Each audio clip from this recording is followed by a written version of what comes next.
Sup, chooms? Good to be back with y'all again. So yesterday, I did a video talking about Follica, which is basically just an overpriced microneedling gimmick, but within the video, I made the point that one of the reasons why I think microneedling is overrated as a therapy for hair loss is because there is no data that looks at microneedling as a therapy by itself, so therefore it is hard to judge its efficacy if every study we see on it also includes other treatments like minoxidil. As it turns out though, my well-informed hair loss witchers brought it to my attention that there actually is a study that has a study arm that included patients treated just with microneedling alone. In fact, within minutes after uploading the video, there appeared in the comments section at least 3 viewers who quickly jumped up and said, "But Kevin, what about this 2020 study from China which shows microneedling alone might be effective?" Well, that's all fine and dandy, and in fact, I'm flattered that my opinion is valued enough that people seek out my thoughts on this matter, so I am happy to cover the study and share with you all my thoughts on it. So, the study, it's titled, quote, "Randomized Trial of Electrodynamic Microneedling Combined with 5% Minoxidil Topical Solution for Treating Androgenetic Alopecia in Chinese Males and Molecular Mechanistic Study of the Involvement of the Wnt Beta-Catenin Signaling Pathway," unquote. So, this study not only has microneedling, but also the Wnt pathway, which many of you guys know is a key component for many upcoming hair loss treatments such as WEI 316606, SM04554, and KY19382. I have made videos on all of these future treatments, but to sum up my opinion, I do think Wnt pathway drugs hold a lot of promise. So being that the study on microneedling from China includes data on the Wnt pathway, I think this should be very interesting. Now, at first glance, this study looks just like all the other studies on microneedling. If you just skim the abstract, you might think that this is just yet another study that looked only at a combination of microneedling along with minoxidil, since the abstract says that the objective of the study was, quote, "to evaluate the efficacy of microneedling combined with 5% minoxidil in Chinese male androgenetic alopecia patients and to explore the underlying mechanisms," unquote. However, upon further investigation, the study design looked at more than just combination therapy. They actually did have a microneedling only study arm, as we'll soon see. The researchers enrolled 71 men with androgenic alopecia with Norwood scores of 3 to 6. The men were divided into 3 groups. Group 1 got 5% topical minoxidil twice daily. Group 2 was the, quote, "electrodynamic microneedle treatment group," unquote, who got microneedling every 3 weeks, and finally, Group 3 got a combination of the 2 treatments together. So finally, we have a study that includes a group who is just on microneedling alone. That's what I was hoping I would find with the last video. But anyways, the study lasted for 24 weeks. Now, I don't know what this electrodynamic microneedle thing is since the researchers don't describe it, but for the sake of the study, let's just assume it's just a basic microneedling device. This microneedle was inserted to a depth of 1 to 2 millimeters, and the endpoint of treatment was bleeding and redness at the treatment site. So let's look over at what the researchers measured. The participants were evaluated every 3 weeks for 24 weeks, and then returned 6 months after the end of the trial for another evaluation. Photographs were done with each follow-up visit, as well as a microscopic photograph of a 1 square centimeter region of the scalp. Hair counts were done by blinded observers, and hair was classified as vellus, which means miniaturized hairs, versus non-vellus hairs, meaning normal hairs. They also looked at the Wnt pathway, and like I have said before, I've done several videos on the Wnt pathway drugs, which I'll link below, but basically, stimulation of the Wnt pathway stimulates hair growth, and DHT in androgenic hair follicles inhibits the Wnt pathway, so even though the Wnt pathway is its own mechanism, it is still intrinsically linked to DHT, which of course is the main culprit in the progression of androgenic alopecia. So, in this study, they looked at the various proteins in the Wnt pathway obtained from scalp biopsies from 9 subjects in each group. So, while the Wnt pathway part of the study is interesting, this data is sadly pretty limited. So we'll see what, if anything, this part of the study ends up showing, but I don't think it's worth going into the details of this biochemical methodology, which takes up several pages of the study, so we'll just go ahead and get to the results of the study. Well, this table here shows some of the main results. Non-vellus hair counts, meaning the hair counts of normal-looking hairs, increased over the course of the study in all 3 groups, though like we saw with the other studies of microneedling combined with minoxidil, the combined group had greater increases in non-vellus hair counts than either treatment alone, suggesting that microneedling may have a synergistic effect with minoxidil, albeit a minor one. However, looking at vellus hair counts, meaning miniaturized hair counts, only group 1, which was the minoxidil alone group, and group 3, which was the minoxidil plus microneedling group, had statistically significant decreases in vellus hair counts, which is a good thing because we want to get rid of those miniaturized hairs and replace them with normal strong hairs. Microneedling alone in group 2 did have some decrease in vellus hairs, but it wasn't statistically significant, meaning the change could have just been due to chance. Finally, in this table, total hair counts increased significantly in group 1 and group 3, but not in the microneedling group alone, though again, group 3, the combined therapy group, was superior to both of the other groups. The next table shows that minoxidil alone and minoxidil plus microneedling increased non-vellus hairs, meaning normal hair thickness, but microneedling alone did not have any statistically significant effect. The increase in hair thickness was statistically the same in both the minoxidil alone and the combined therapy groups, but as hair thickness was concerned, microneedling alone did nothing at all. So I know that statistics can be confusing, but the bottom line is that the results show that combining minoxidil plus microneedling is superior to either treatment alone in hair counts, but not in increasing hair thickness, and that minoxidil seems superior to microneedling alone, though the study does not rule out the possibility that microneedling alone may have some mild therapeutic benefits. But let's not jump to any conclusions just yet. So, what happened 6 months after the study was completed? Well, according to the text, 90% of the volunteers treated with only minoxidil had, quote, recurrence of hair loss and all newly formed hair was lost, unquote. For the group that just received microneedling and the group that had received microneedling plus minoxidil, 10% lost all the new hair, 70% had, quote, a small amount of hair loss, unquote, and 20% maintained or increased their hair density after treatment. Now, this may sound impressive, but remember, this is 6 months after the study was completed.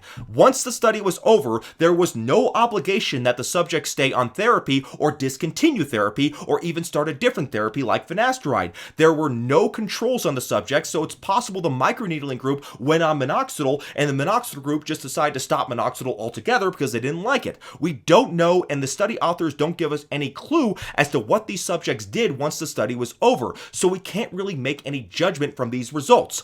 Also, we've gone from the realm of precise hair counts done under a microscope to vague and subjective terms like, quote, a small amount of hair loss, unquote, or, quote, all newly formed hair was lost, unquote. Why not back this up with exact hair counts? What metric is being put in place to measure progress at this point? We don't know. People's hair can look better just from styling or lighting alone, so without a device like a phototrichogram, we can't even say for sure if there were any change in these subjects' hairs at all. So I'm sorry, this 6-month follow-up data is just complete garbage and maybe more wishful thinking than anything else. Here are the pictures that they use to prove their point. So going from the top, we have group 1 minoxidil only group to group 2 microneedling only group, and finally we have group 3 that combine both treatments at the bottom.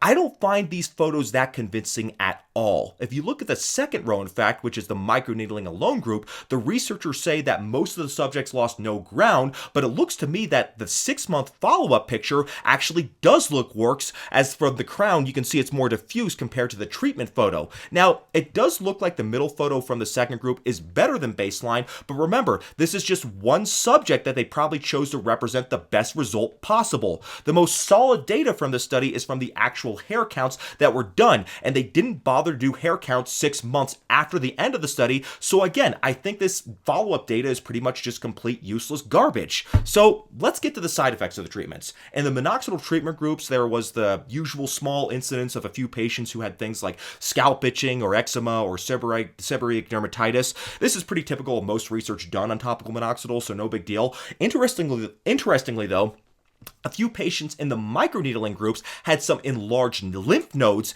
in their neck or behind the ear, and this is usually a sign of infection, so hopefully the researchers were sterilizing their needles at least. There is no mention of any pain from the microneedling or use of local anesthetics before treatment, unlike the studies reviewed in the last video, which makes me wonder if the Chinese are just more stoical than Westerners, or if we were really just looking at something like acupuncture instead of true microneedling, because everything I have seen ever on the subject of microneedling does indicate that microneedling is painful, so it makes me wonder why this isn't even mentioned here. I mean, they did say they drew blood after all, and as I mentioned before, the methods regarding microneedling are pretty hard to decipher, and this clearly indicates that. So let's move on to what the study actually says about the Wnt pathway, because this is the really interesting part.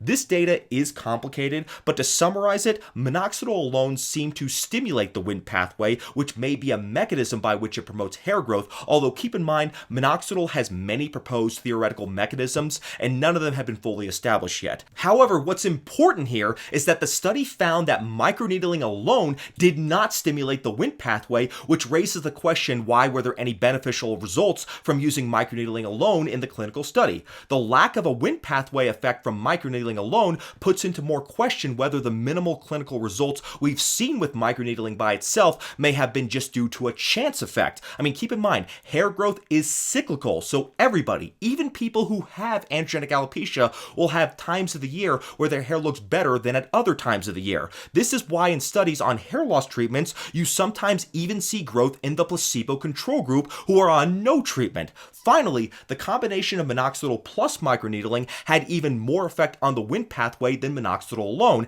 and this suggests that the microneedling effect was just due to the increased penetration of minoxidil with the needling, since we've already established that microneedling alone has no influence on the Wnt pathway. The authors themselves conclude, quote, "These results indirectly demonstrate that topical minoxidil may treat hair loss by promoting the expression levels of genes closely related to hair growth. Meanwhile, it also suggests that microneedling treatment can improve the penetration of minoxidil," unquote. So the researchers themselves were puzzled by the discrepancy, namely the fact that microneedling alone seemed to have some effect on hair growth, but microneedling also had no effect on the Wnt pathway when used by itself, which doesn't make sense unless microneedling works via some other pathway in the hair follicles. But again, the other interpretation is that microneedling alone results were really just due to chance and not due to any kind of physiological mechanism, while the combination of microneedling plus minoxidil just increases the penetration of minoxidil into the scalp, and all the hair growing effect is still just from the minoxidil and not the microneedling. So to summarize all of this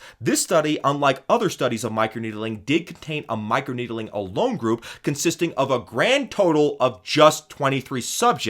But like all the other studies, the main effect of microneedling is that it enhances the effect of minoxidil by increasing penetration of minoxidil into the scalp, and this was shown by increased Wnt pathway activity when both treatments were used together. Microneedling alone had no effect on the Wnt pathway, and since activation of the Wnt pathway is essential to hair follicles entering into the anagen growth phase, at least theoretically, it would appear that microneedling alone is ineffective. On the other hand, there was some growth of non-vellus hairs with microneedling, though there was no effect on hair thickness. So the study does at least raise the possibility that microneedling alone may have some minor effects. But this is a small study, and we cannot definitively say microneedling has any benefits as a standalone therapy without further research. The 6-month follow-up data, I think, is useless because there is no quantitative data like hair count, and there is no indication of how the subjects were actually treating their hair loss for the 6 months following the end of the study.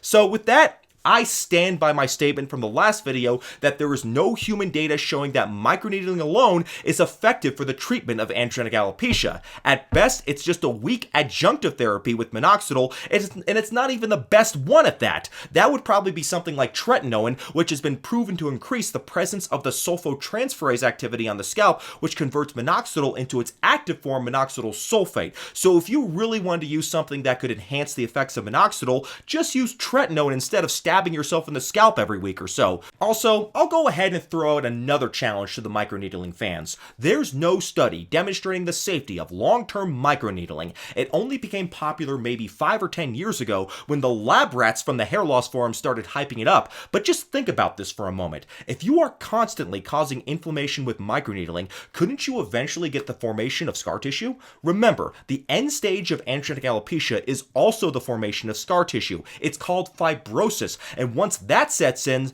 the hairs cannot grow on the scalp anymore. Just think about drug addicts who keep needling their veins until their veins all scar down and disappear. Just think what will happen to the blood flow to the scalp if you do microneedling for year after year, or you keep beating the shit out of your scalp with a needle. Like I said in my last video though, if people want to use microneedling, I have nothing against that, but I would never consider a microneedling device as either a standalone treatment or an essential component to an effective hair loss stack. Finasteride alone or finasteride with minoxidil are more than enough for most people. So sorry to all the microneedling fans out there, but microneedling does not belong in the big 3 for hair loss treatments. Frankly, I probably wouldn't even put it in the big 6 for hair loss treatments. And with that, I think I'm done finally talking about microneedling for now. So I'll see you guys later. Take care.